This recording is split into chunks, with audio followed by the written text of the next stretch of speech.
அனைவருக்கும் என்னுடைய மிக அன்பான இனிய மாலை வணக்கம். டியர் ஸ்டூடெண்ட்ஸ், நம்ம இப்போ மொபைல் ஃபோன்ஸை யூஸ் பண்ணுற பல சினாரியோஸ், அது சம்மந்தப்பட்ட சோஷியல் எட்டிக்கெட் இதெல்லாம் என்ன அப்படின்னு சொல்லி பார்த்துட்ருக்கோம். இன்றைக்கி தொடர்ந்து வேறு சில டிப்ஸ் உங்களோட ஷேர் பண்ண போகிறேன். இப்போ நம்ம ஒரு குரூப் ஆஃப் ஃப்ரெண்ட்ஸ் நின்று பேசிகிட்ருக்கோம். அது ஃப்ரெண்ட்ஸோடு இருந்தாலும் சரி, இல்லை ப்ரொஃபஷ்னல் அட்மாஸ்ஃபியர்லேயும் சரி.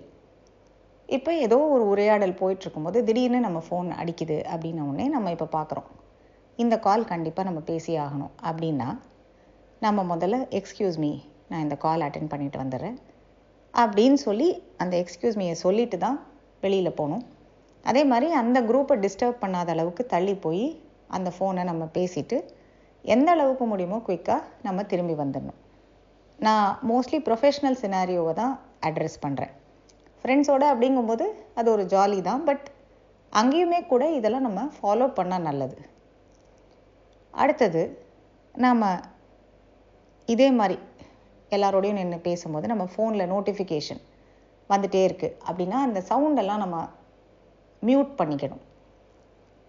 அந்த கான்வர்சேஷனுக்கு இடையூறு விளைவிக்கிற மாதிரி டிங்கு டிங்குன்னு சத்தம்லாம் வரக்கூடாது. ஸோ இதெல்லாம் எப்பயுமே மியூட் பண்ணி வச்சுக்கிறது நல்லது. அதே மாதிரி நம்ம அந்த கான்வர்சேஷன் நடக்கும்போது எடுத்து மொபைலை பார்த்து டக்குன்னு ஏதோ ஒன்று ரெஸ்பாண்ட் பண்ணிகிட்டே இருக்கிறது, இதெல்லாம் கூட நல்லதில்லை.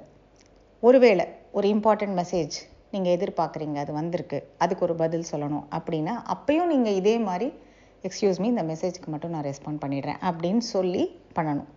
இதெல்லாம் தான் ஒரு நல்ல மேனர்ஸ்க்கு அழகு.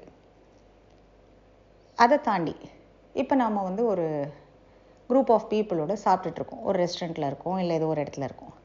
அப்போ எல்லோரும் இப்போ ஃபோனோடு இருக்கோம் இல்லையா? அப்போ ஃபோனை கவுத்து வைக்கணும்.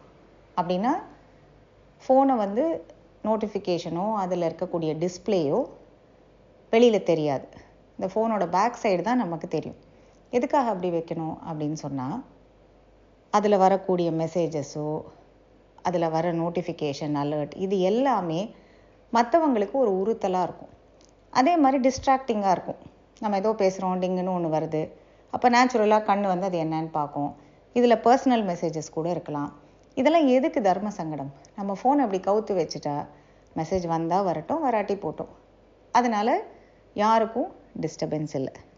தொடர்ந்து நாளைக்கும் பேசலாம். வீக்கெண்ட், ஸோ மண்டே பேசலாம்.